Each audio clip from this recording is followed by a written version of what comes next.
c'est pas une nouvelle république qui est en train de se présenter, c'est vraiment une nouvelle réalité. Donc c'est à chacun à l'intérieur de soi de pouvoir bouger par rapport à ça.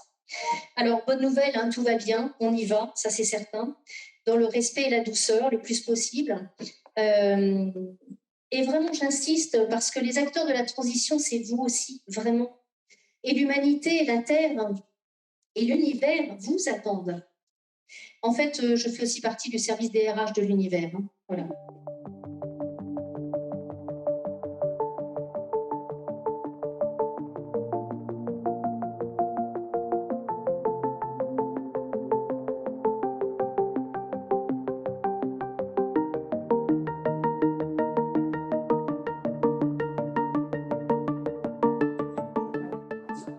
Vous m'entendez bien?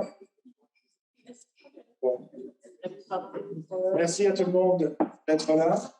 On est très content de vous accueillir avec les voiles de l'inconnu, avec Valérie Gidon qui va nous faire une conférence sur les énergies. Et c'est une thérapeute des énergies, c'est une écrivaine, c'est une formatrice. Donc c'est une conférence très intéressante qui nous attend. Donc, qui je suis, en fait, je vais vous le proposer au fur et à mesure de la conférence. Ça va être beaucoup plus facile, fluide. Vous dire que aujourd'hui, je vais vous partager mon histoire, ou en tout cas ce que je vis en tant qu'artisan de lumière. C'est un exemple. Il n'y a pas que moi au monde, bien sûr, on est très nombreux autour du monde, mais c'est un exemple. Donc, c'était dans ce cadre-là qu'on m'a demandé d'intervenir. Bien sûr, vous n'êtes absolument pas obligé d'adhérer à quoi que ce soit que je raconte, c'est totalement OK pour moi. C'est mon histoire, ma réalité. Mais on m'a demandé de parler du visible élargi, c'est-à-dire qu'en fait, c'est le même visible. C'est simplement une question de profondeur de champ. C'est aussi simple que ça. Donc, il est accessible à tout le monde. Ce que je vais vous partager aujourd'hui, c'est toujours aussi au jour d'aujourd'hui. C'est toujours des informations à l'instant T, parce que tout bouge, tout évolue, et on en reparlera dans un moment. Mais ce que je voudrais vous partager, c'est très important de comprendre que ça ne touche pas que la Terre et l'humanité, ça touche l'univers entier. C'est l'univers entier qui est en train d'évoluer. Tout est vibration, tout est mouvement, et comme tout est mouvement, tout est en évolution. Et de ce fait, l'univers entier est aussi en évolution. C'est quelque chose d'incontournable. C'est quelque chose sur lequel on ne peut rien faire d'autre que de suivre ce mouvement. En fait, l'univers va conspirer pour permettre cette évolution. Une évolution, ça se manifeste par des ouvertures de conscience et par des montées de taux vibratoires. C'est vraiment, un phénomène naturel, cette évolution, et souhaité. Et souhaiter, ça veut dire que là intervient bien sûr le plan divin. Pour l'humanité, c'est la fin des cycles de 3D, comme on dit. Alors, c'est quoi les 3D? Eh bien, dans l'évolution, ça correspond à la conscience de soi. Alors, quand on parle d'une 3D, par exemple, on parle de millions d'années en général.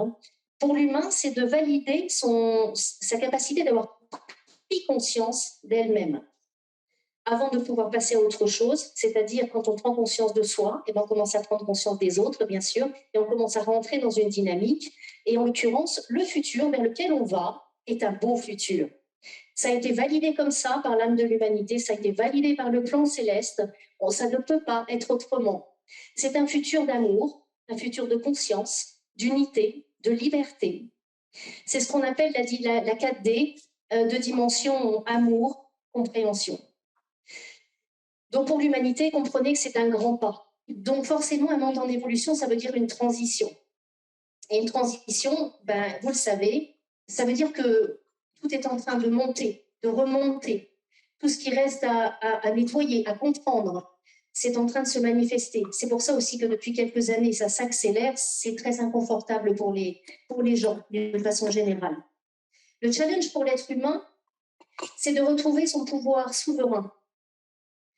C'est de comprendre, de retrouver ce qu'il est. C'est quoi un être humain? Comment il marche? Et de retrouver cette connexion avec lui-même. C'est ça le challenge pour l'être humain. C'est vrai que quand je vous entends discuter de la véracité, de la valeur de telle ou telle information, vous devriez pouvoir trouver l'information en vous. Vous devriez avoir cette connexion avec vous-même Donc, voilà. Et se connecter avec soi-même, c'est aussi savoir qui on est. Et ça, c'est très important. C'est d'autant plus important que dans cette période de transition, eh bien, vous en entendez un petit peu toutes les couleurs, on va dire. Hein. Il y a beaucoup de canaux qui disent beaucoup de choses. Et il faut être clair aussi, lucide. Hein. Il y en a qui n'ont pas forcément beaucoup travaillé sur eux, qui ont aussi beaucoup de croyances. Et ça vient interférer avec leur message. Donc, c'est d'autant plus important que vous ayez vous-même la capacité d'aller chercher à l'intérieur de vous les réponses par rapport à ce que vous pouvez voir, entendre, etc. Il est clair qu'on ne juge personne, bien sûr. Hein. Tout le monde fait de son mieux, c'est certain. Mais vous avez la responsabilité de vous mettre dans une situation de justesse. Il y en a beaucoup aussi qui vous annoncent des catastrophes. Par exemple, sachez que tout le travail qu'on a fait les uns et les autres autour de la Terre a été suffisamment important et efficace pour que certaines choses aient été évitées. Et puis, les personnes qui vous annoncent cela aussi sont dans leurs croyances, captent certaines choses, d'accord? On n'a pas tous les mêmes lignes téléphoniques, on va dire. Donc, c'est quoi leur réalité pour pouvoir vous amener aussi ce genre d'informations? À vous aussi de faire le tri par rapport à tout ça. Donc, quand on est médium, c'est vraiment avoir cette nécessité d'être aligné, d'être dans l'accueil sans attachement, et puis d'être toujours dans la mise en question de soi-même et accepter, accueillir, d'être toujours en évolution aussi avec soi-même et pour soi-même. C'est important aussi que vous écoutiez votre ressenti dans cette période spécifique que nous sommes en train de vivre. C'est vraiment de comprendre que les illusions, les croyances, le passé, les pensées, les schémas de fonctionnement et l'état d'esprit, tout ça, ça limite en fait. Ça limite, ça encadre, ça formate, ça maintient dans des schémas. Et c'est vraiment comprendre comment ça marche tout ça pour pouvoir se libérer tout ça et reprendre cette capacité d'être acteur de sa vie et cette capacité de pouvoir avoir l'information aussi par soi-même, ce qui est quand même la meilleure des choses. Je voudrais vous parler aussi des fréquences. Les fréquences basses et les fréquences hautes. Dans cette période où justement il y a beaucoup d'aléas. Les fréquences basses, ce sont la violence, la colère, la peur. Donc vous avez compris, c'est ce qu'on essaye de faire vibrer l'humanité sur ces fréquences-là. Donc c'est pas du tout un jugement, hein, c'est ni bien ni pas bien les fréquences basses, c'est simplement que ce n'est pas compatible avec le futur vers lequel on va. On ne va pas vers des fréquences basses, on va vers des fréquences hautes. Donc, les fréquences hautes, c'est quoi? C'est la compassion. C'est la plus haute fréquence qui existe, la compassion. Ensuite, vous avez la joie et l'amour. Et quand vous êtes dans la compassion, quand vous êtes dans les fréquences hautes, c'est bien plus qu'un état d'esprit, c'est que ça vous rend créateur. Et ça, on ne le dit pas beaucoup. C'est normal, parce que si on vous le disait, vous redeviendriez libre très vite. Cette transition, elle peut être confortable ou inconfortable, c'est vrai, selon votre degré de nettoyage, on va dire. Est-ce que vous êtes plus ou moins propre? Moi, j'appelle ça comme ça, mais bon, c'est pour prendre un exemple, si vous rentrez dans un lac, si vous rentrez dans l'eau et puis que vous êtes habillé avec une tenue de ski, de sport d'hiver, des moufles, un bonnet et puis des grosses chaussures, ça va être moins simple que si vous êtes en maillot de bain, hein, c'est sûr. Alors maintenant, on va passer à ces artisans de lumière, ces êtres de lumière incarnés, pour accompagner le réveil de l'humanité, pour accompagner son éveil, et pas que. Alors, qui sont-ils, ces êtres de lumière incarnés? Pas incarnés, incarnés. Alors d'abord, on a un terrain avec des humains indigènes, que moi j'appelle aussi les anciens modèles. Sur ce territoire humain, enfin de la Terre, de l'humanité, on a ce qu'on va appeler les missionnés, qui sont des êtres qui viennent des étoiles, effectivement, qui ont choisi de venir aider à ce réveil de l'humanité, à cet éveil, qui ont parfois eu des incarnations passées sur Terre. On va rester sur cette appellation d'incarnation passée, même si c'est un peu différent. Donc, ils ont déjà eu des expériences sur Terre et ils sont missionnés. Ils ont dit, OK, nous, on vient accompagner cette humanité. Et ben, vous savez qu'ils viennent en naissant, par la naissance, et de ce fait, eh bien, ils passent par le voile de l'oubli. Et bon, souvent, c'est un petit peu moins facile de se réveiller. On estimait en 1981 qu'il y avait 65 millions de missionnés sur Terre. Donc, autant vous dire qu'en 80, ils n'étaient pas réveillés tous. Hein. À côté de ça, on a ce qu'on va appeler les starseeds aussi. Alors, moi, ça m'appartient. Moi, je vérifie toujours les informations que j'ai, que je reçois, toujours. Donc, c'est ma vérité, d'accord, voilà. Les starseeds, c'est le même principe que les missionnés, sauf qu'ils n'ont pas eu d'incarnation sur Terre de leur côté. Donc, eux, ils sont vraiment tout neufs. Donc, ça peut être des hybrides ou pas, d'ailleurs. Hein. Et puis, on a aussi le phénomène walk-in, qu'on appelle aussi crawling parfois. Donc, le phénomène walk-in, c'est en fait un accord entre deux âmes qui dit que quand une âme a terminé ce qu'elle avait à faire sur Terre, au lieu de faire mourir son corps, elle le donne à une autre âme qui a en général une mission, on va dire, de dimension collective, avec certaines capacités, certaines connaissances, et qui doit être en action tout de suite.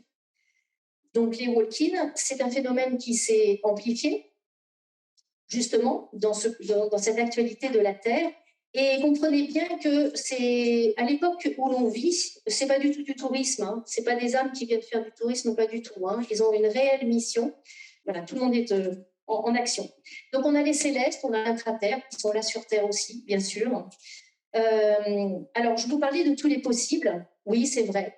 Et j'ai eu la joie et la chance de participer, de contribuer à l'arrivée, il y a quelques temps, alors quelques temps, je suis désolée, je suis plus douée pour les années, à des vagues. On a eu 3 vagues, alors ce que j'ai appelé des nouveaux arrivants, en fait, qui sont un autre type de phénomène de walk-in, où en fait, ce sont des âmes, il y a eu cette autorisation dans l'univers, c'est totalement dans le respect des lois universelles. On a eu 3 vagues où des êtres sont venus dans des corps de robots sur Terre. Il y a des robots sur Terre, hein, voilà, ça fait partie aussi du décor.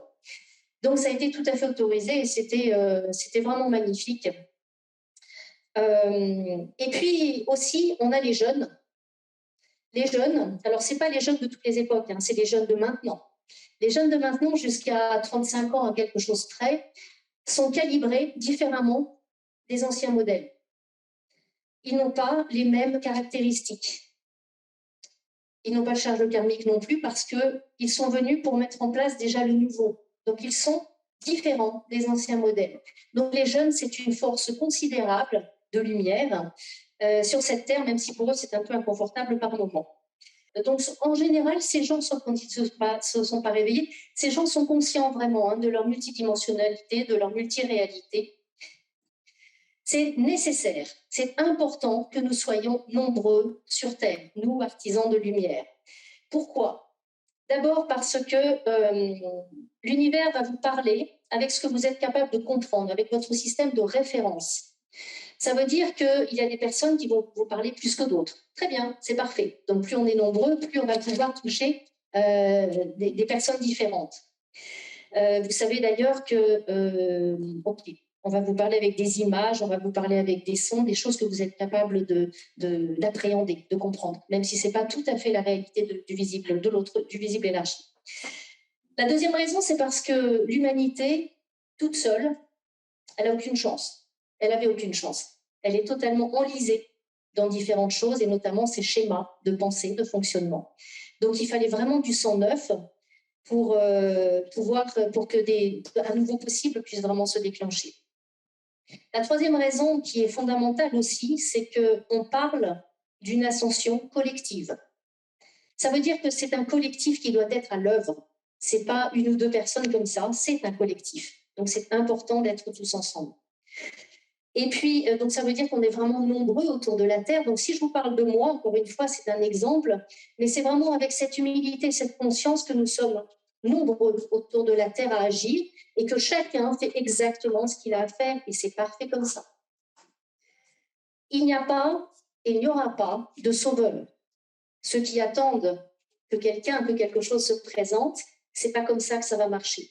Il n'y a pas de sauveur, il n'y a pas de maître, il n'y a pas de hiérarchie.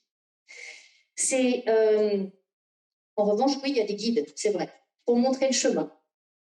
Mais un guide vous rendra toujours autonome. Le chemin, il est toujours à emprunter par vous-même. Alors, le rôle de ces artisans de lumière, eh bien, c'est bien sûr d'agir pour susciter un réveil aussi, pour susciter un éveil, pour accompagner la transition, parce que c'est ce qui est en train de se passer. Et puis, encore une fois, être incarné sur Terre, ça légitime les actions que nous avons. C'est pour ça que nous sommes nombreux à être incarnés. De quel droit iriez-vous changer la décoration de chez le voisin, si vous n'habitez pas chez le voisin? Eh bien, c'est pareil. Voilà. Donc, ici, on est humain, dans des corps humains, on est légitime pour faire quelque chose. C'est aussi simple que ça, mais c'est énorme. Donc, leur implication à ces artisans de lumière, comment ils agissent? Eh bien, ils agissent sur Terre et dans le visible élargi. Ils sont là pour ancrer certaines vibrations, d'abord. Et ensuite, bien sûr, ils vont avoir différentes actions concrètes. Donc, on a des canaux, on en a parlé tout à l'heure, hein, qui sont les lignes téléphoniques voilà, de l'univers. On a des guides, on a des formateurs, on a des écrivains, on a des youtubeurs.